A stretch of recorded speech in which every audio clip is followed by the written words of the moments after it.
চাওক, অত্যন্ত এটা মৰ্মান্তিক দুৰ্ভাগ্যজনক ঘটনা। বিহুৰ দিনা পুৱাই এই ঘটনাটো সংঘটিত হৈছে যোৰহাটৰ হাঁহচৰা দিহিঙীয়া গাঁৱত। টিয়ক আৰক্ষী থানাৰ অন্তৰ্গত দিহিঙীয়া গাঁৱত এই ঘটনা সংঘটিত হৈছে।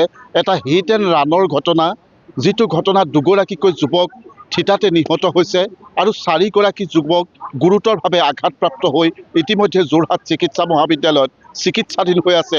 মৃত্যুৰে যুঁজিছে তাৰে দুগৰাকী যুৱকে। মই এই মুহূৰ্তত যিটো স্থানত দুৰ্ঘটনাটো সংঘটিত কৰিছিল সেই স্থানত উপস্থিত হৈছোঁ।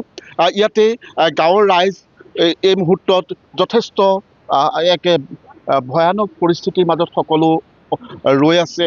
আৰু এই যিটো ঘটনা, এই ঘটনাত অমৃত গগৈ আৰু অভিজিত ফুকন দুগৰাকী যুৱক নিহত হৈছে আৰু 4গৰাকী যুৱক গুৰুতৰভাৱে আঘাতপ্ৰাপ্ত হৈছে। আমি যোৰহাট চিকিৎসা মহাবিদ্যালয়ৰ পৰা জানিব পৰা মতে তাৰে দুগৰাকী যুৱক যথেষ্ট তেওঁ আঘাত গুৰুতৰ, সংকটজনক।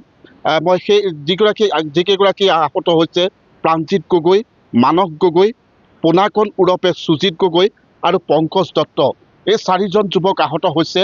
আৰু ঘটনাটো প্ৰায় 3:30 পৰা 4 বজাত সংঘটিত হৈছিল। মই আছে স্থানীয় লোক আছে, মই অকণমান আপোনাৰ ওচৰলৈ আহিছোঁ। আপুনি ঘটনাটো যেতিয়া সংঘটিত হৈছিলে তেতিয়া সেই স্থানত আছিলে নেকি? সেই স্থানত মই সেই সময়ত নাই। তাৰপিছতে মই আপোনাৰ ঘটনাটো হোৱাৰ আপোনাৰ আধা ঘণ্টামানৰ পাছত আহিছোঁ। তাৰপিছতে যিহেতু অমিত গগৈ মোৰ নিজৰ দেউৰা হয়, তেওঁ মানে মিণ্টু গগৈ ওৰফে দীপকে মদ খাই আহি এটা বিপৰীত দিশৰ পৰা ৰং ছাইডৰ পৰা আহি 6জনকৈ নিৰোহী ব্যক্তিক মহতিয়াই আনিছে। তাৰে 2জন মৃত্যু হৈছে। অভিজিত ফুকনক তেওঁ মেডিকেললৈ নিয়ে নিজৰ দায়িত্ব সামৰি তেওঁ পলাতক অৱস্থাত আছে।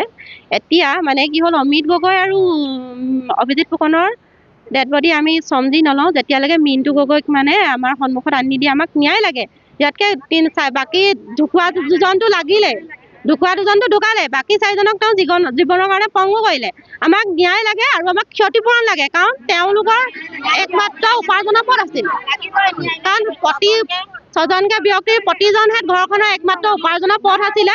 সেই গতিকে আমাক ন্যায় লাগে আৰু তাৰ বিনিময়ত আমাক ক্ষতিপূৰণ লাগে, ক্ষতিপূৰণ লাগিব আমাক। আৰু আমাক কি বুলি কয় আপোনাৰ মিণ্টু গগৈক আমাক সন্মুখত আনি দিব লাগে। মিণ্টু গগৈক আমাক লাগে, নহ'লে আমি ডেড বডি চমজি নলওঁ। মানে সুৰাসক্ত অৱস্থাত আছিলে। সুৰাসক্ত অৱস্থাত আহিয়ে তেওঁ মানে নিৰোহী 6জন ব্যক্তিক মহতিয়াই আনিছে। আৰু আজি বিশেষকৈ কুঁৱলীও নাই, 6জনকৈ ব্যক্তিক তেওঁ মহতিয়াই আনিছে। আৰু যিহেতু মানে মোৰ দেউৰাজনে ক'লে যে মিণ্টুকাই তই ল'ৰাটো যিহেতু তই খুন্দিয়াই মাৰিলিয়ে, যদি কিবা এটা হয় চাবি আকৌ তোৰ মানে কথা বেয়া হ'ব। তেওঁক মোৰ দেউৰা আপোনাৰ ওৰফে প্ৰবীণকো সি 2টা ঘোচা লগাই পানি আপোনাৰ মুখে তেজ উলিয়াই পঠিয়াইছে। আৰু গৈ পানি তেওঁ মেডিকেলত অভদ্ৰামি কৰিছেগৈ গৈ পানি। ডক্টৰ নাৰ্ছক অভদ্ৰামি কৰিছে যে আপোনালোকলৈ ইমান ফোন মাৰি আছিলোঁ, ফোনটো কিয় ৰিচিভ নকৰিলে, সেনেকৈ কৈ পানি তেওঁ অভদ্ৰামি কৰিছেগৈ মেডিকেলত গৈ পানি। কি তেওঁ মানুহ মাৰিব কি হস্পিটেলৰ মানুহ ৰেডি থাকিব নেকি ইয়াত পেচেণ্ট বুটলিবলৈ? মানে বিহু বুলি তেওঁলোকে মাংসৰ যোগাৰ কৰি আছিলে। হয়, মাংস যোগাৰ কৰি আছিলে। সিহঁতি 6জনকৈ ল'ৰা আছিলে। সেইখিনি থাকোঁতে কি হয়, তেওঁ সি বিপৰীত দিশৰ পৰা আহি গাড়ীখনে 6জনৰ গাত তুলি দিলেহি। এজনৰ লগালে মৃত্যুৱে হৈছে নেকি। অমিত গগৈ মোৰ ভাইটি হয়। এই কি কয়, মই তাৰ বায়েক হয়। মই আহি পাইছোঁ। মই ঘটনাটো আজি ৰাতিপুৱাহে গম পাওঁ।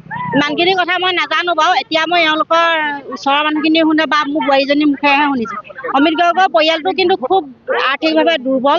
তেওঁ মানে কেনেকৈ চলিব, কেনেকৈ খাব পৰিবাৰে, ছোৱালী 2জনী তাই ভাগৰ। এতিয়া তাইও বৰ অসুখীয়া।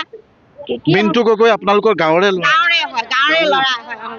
ক'ৰ পৰা আহি আছিলে বুলি গম পাইছে? কোনোবাই গম পাইছে নেকি? ক'ৰ পৰা আহি আছিলে মানে কেনেকৈ জানিব? এতিয়া বিহু খাই ক'ৰ পৰা আহিছে গধূলি, উৰুকা দিনাটো বিহু লাগে।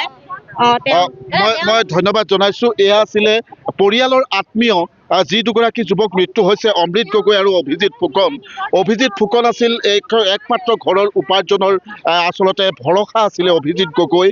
দুগৰাকীকৈ যুৱক হেৰুৱাই এই গোটেই গাঁওখনে এতিয়া মৰ্মাহত হৈ পৰিছে, শোকত ম্ৰিয়মান হৈ পৰিছে। তেওঁলোকে এই ঘটনাৰ উচিত ন্যায় বিচাৰিছে, যিহেতু এটা হিট এণ্ড ৰানৰ দৰে ঘটনা। আৰু যিখন স্কৰ্পিঅ' বাহন, সেই বাহনখন ইতিমধ্যে আৰক্ষীয়ে জব্দ কৰিছে। আৰু মই আৰম্ভণিতে কৈছোঁ যে 4গৰাকীকৈ যুৱক ইতিমধ্যে এতিয়াও কিন্তু মৃত্যুৰে যুঁজি আছে। মই সেই কথাখিনি অৱগত কৰিছোঁ।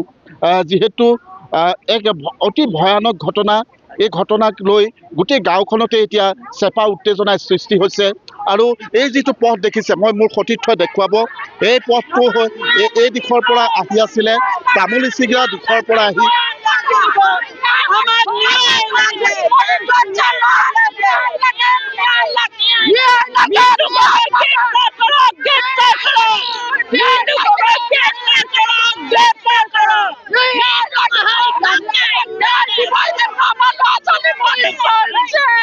পাঁচজনকে মানুহ মাৰি তেওঁক এনে পলাতক অৱস্থাত থাকিলে নহ'ব তেওঁক অতি সোনকালে গ্ৰেপ্তাৰ কৰিবই লাগিব নহ'লে আমিও পিছত গৈ যদি আমি আইনৰ ওপৰত ভৰসা কৰি আছো ন্যায় দিব বুলি যদি আইনে আমাক উচিত ন্যায় নিদিয়ে আমি কিন্তু নিজে মানে আমাৰ ন্যায় হাতত তুলি ল'ম মানে আৰক্ষী আহিছে আপোনালোকৰ ওচৰত আৰক্ষীকো এতিয়াও কওঁ যদি তেওঁলোকে উচিত ন্যায় নিদিয়ে আমি এদিন বা দুদিনলৈ ধৈৰ্য ধৰিম তাৰপিছত কিন্তু আমি নিজে হাতত তুলি ল'ম পাঁচজনকে মানুহক হেৰুৱাই আমি ধৈৰ্যৰে বহি থাকিব নোৱাৰিম কিন্তু ইয়াত ধন্যবাদ জনাইছো যিহেতু ছজন যুৱক আঘাতপ্ৰাপ্ত হৈ 4জন আঘাতপ্ৰাপ্ত হৈছে মই আকৌ পথটো দেখুৱাইছো এই পথটোৰে 3:30 মান বজাত এই দিশৰ পৰা আহি আছিল আৰু এই পথৰ কাষত বিহুৰ যি আচলতে বিহুৰ দিনাৰ মাংসৰ যোগাৰ কৰি আছিলে 6জনকৈ যুৱকে আৰু সেয়াই কিন্তু কাল নমাই আনিলে গোটেই গাঁওখনতে এতিয়া বিহু গুচি বৰবিষ হোৱাৰ দৰে পৰিৱেশ সূচনা হৈছে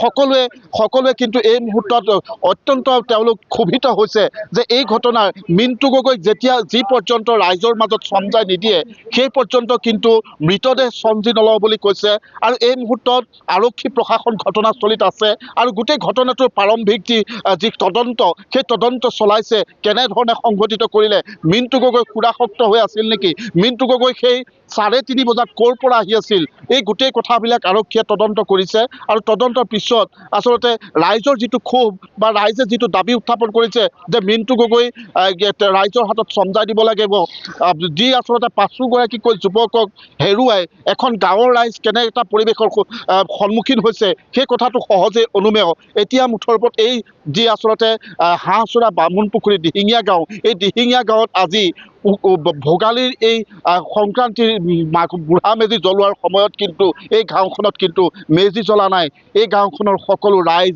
এতিয়া কেৱল মাত্ৰ 5জন যুৱকক লৈ তেওঁলোক মৰ্মাহত তেওঁলোক আপুনি বিচৰা বাতৰি পাব কেৱল নিউজ 18 এপত নিউজ 18 এপ ডাউনলোড কৰিবলৈ স্কেন কৰক এই QR কোড গুগল প্লে ষ্টৰতো পাব এই নিউজ 18 এপ